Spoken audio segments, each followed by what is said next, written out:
elevada, suando. Agora imagina, se acontece todo esse transtorno com uma boa feijoada e com a ação das enzimas, imagina sem as enzimas. Posso ser radical e dizer o seguinte: sem as enzimas, as primeiras colheradas de feijoada ou da buchada ia fazer uma cozinha, ia cozinhar todo o teu estômago e tu não ias conseguir mais sobreviver. É radical. A enzima acelera a reação química, economizando energia e tempo. Vamos agora falar um pouquinho de como as enzimas funcionam. As enzimas funcionam por um mecanismo chamado de chave-fechadura. Como assim chave-fechadura? Rigorosamente como está a palavra, chave-fechadura. As enzimas são específicas na natureza. Para uma enzima trabalhar é necessário existir um substrato. O que é um substrato? Uma substância química que vai ser reagida. No nosso exemplo, o feijão, o amido. Então eu posso dizer para ti que existe uma enzima na natureza especificamente, apropriadamente para aquele amido. Então uma enzima que reage com uma proteína não é a mesma enzima que vai reagir com o amido. Não é a mesma enzima que vai reagir com uma sacarose. Não é a mesma enzima que vai reagir com uma glicose. Então para cada substância diferente que existe na natureza, existe uma enzima diferente. E aí então se criou a ideia do mecanismo chave-fechadura. O que eu estou querendo dizer para ti? Que existe uma substância química que rigorosamente vai se conectar com uma enzima. E essa reação ela é tão irmã, ela é tão específica que a gente começou a chamar de chave-fechadura. Aí você pode dar ordem. Se o substrato é a fechadura, a enzima é a chave. Se a enzima for a fechadura, o substrato é a chave. Tudo legal? Vamos ver uma imagem a respeito do que eu acabei de falar. Eu tenho aqui, então, uma enzima com o seu sítio ativo. Gravem, sítio ativo. É apenas nessa região que vai haver a reação da enzima com o substrato. O substrato aqui é uma substância única que vai, então, se ligar no sítio ativo. A enzima, então, vai quebrar esse substrato em dois, tá? Ela libera o substrato. Agora eu tenho dois produtos. Eu tinha um substrato, aconteceu a reação, eu agora tenho dois produtos. A enzima fica vazia, pronto para reagir com outro substrato. Se aqui for a maltose, por exemplo, eu vou ter aqui duas glicoses. Lembra disso? Beleza? Essa enzima vai funcionar por mais de 1000 vezes ainda. Tudo bem? Tem vida longa. Interessante, então, agora é que vocês tenham gravado a ideia do sítio ativo. Aquela região nobre da enzima, ela não pode se desorganizar, ela não pode perder sua armação espacial. Se ela perder aquela sua armação, aquela sua organização espacial, ela não mais conseguirá se unir com o substrato específico, no nosso exemplo, na maltose. E aí, eu posso dizer que a enzima ficou inativa. Quando uma enzima ela fica inativa, um dos processos pode ser a desnaturação. O quê? Desnaturação. Desnaturação é o fenômeno onde as enzimas perdem a sua organização, perdem a sua estrutura espacial, desligam, desmoronam o seu sítio ativo e elas não conseguem nunca mais funcionar. A desnaturação só tem um caminho, só a perda da enzima, só a quebra da enzima, não tem volta. Tá legal? Existem alguns fatores que alteram a velocidade de trabalho das enzimas. Vou citar dois, basicamente: a temperatura e o pH. As enzimas são rainhas. Elas exigem um meio ótimo. Elas não gostam de muito calor nem de muito frio.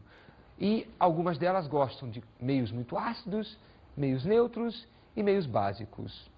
Vamos entender, então, como é que a temperatura influencia as enzimas. Olha aqui comigo.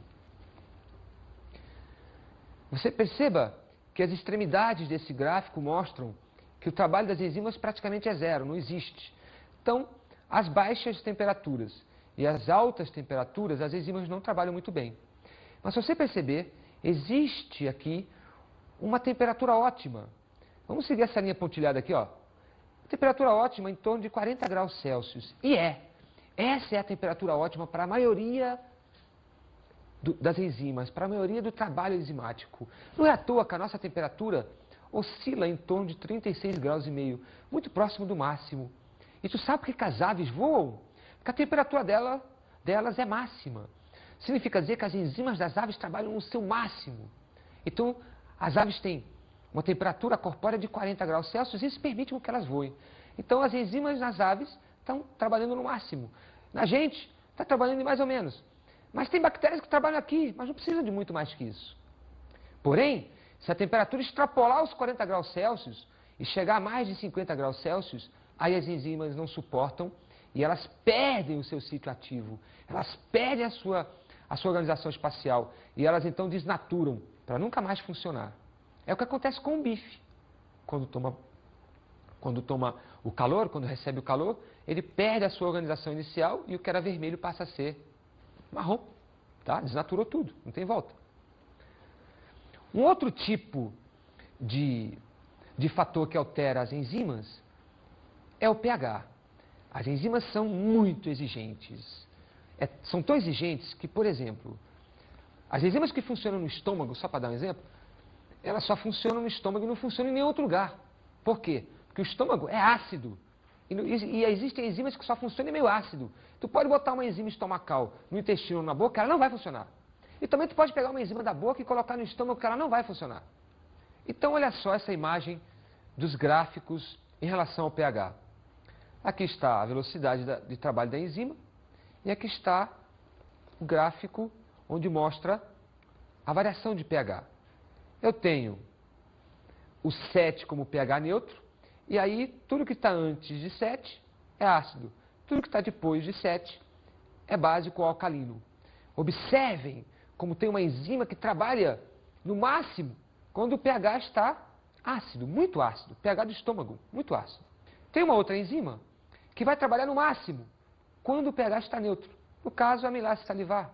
Tem uma outra enzima que vai trabalhar no máximo quando o pH está básico ou alcalino. Então tu tens aqui 3 tipos de enzimas funcionando em meios diferentes. Se tu trocar qualquer meio e fizer qualquer jogada aqui, elas simplesmente vão beirar o zero e não vão funcionar. Vamos agora falar um pouquinho das vitaminas. Mas por que eu botei vitaminas e proteínas na mesma aula? Não dá para dissociar. Por que eu coloquei vitaminas logo depois das enzimas? Também não dá para dissociar. É que as vitaminas, essencialmente, são substâncias que vão estar ativando, ligando enzimas. Não só essa função, mas essa é a primordial. Então eu posso dizer para você, já começando, que vitaminas são substâncias muito complexas e que a maioria delas estão envolvidas com a atividade das enzimas, que são proteínas. As vitaminas podem ser lipossolúveis e hidrossolúveis. Que asneira é essa, Fernando? Quero dizer para ti que as enzimas podem se dissolver, se misturar, se diluir em meio de lipídios, e aí lipossolúveis, ou podem se diluir, se misturar em meio de água, daí hidrossolúveis. Quem nunca tomou vitamina C? Onde é que tu joga a vitamina C? É no azeite de oliva ou no copo d'água? Que tipo de classificação a vitamina C tem? Hidrossolúvel. Ela se derrete, ela se deteriora na água. Então vamos classificar as vitaminas. Nós temos, são muitas as vitaminas, mas eu vou me ater a algumas importantes. Nós temos o grupo das lipossolúveis. Vitamina A, vitamina D, vitamina E e vitamina K. E as hidrossolúveis, a vitamina C e uma enxurrada de vitaminas do complexo B. E agora vamos citar onde encontramos as principais vitaminas. Vitamina A, também chamada de caroteno, na gema do ovo, no leite e derivados do leite como queijo. Vitamina D, ou calciferol, encontrada no leite, na gema do ovo, por exemplo. Vitamina E, encontrada no amendoim, nos cereais, no feijão, no leite. Olha só como o leite é importante, né? Vitamina K. Vitamina K é muito importante. Ela é encontrada onde? Nos vegetais, nas folhas verdes como um todo. Você comendo uma couve está comendo vitamina K. A vitamina C, também chamada de ácido ascórbico, é encontrada nas diversas frutas cítricas, como laranja, como acerola, como limão e outras. E as vitaminas do complexo B? Essas são muitas. Mas nós temos alguns alimentos onde elas são ricas, como as carnes, o fígado, o feijão. Olha só, comendo feijão você tem vitamina do complexo B. As leveduras, o leite e derivados. E agora vamos chamar uma enquete onde será feita uma abordagem de vitaminas. Tá legal?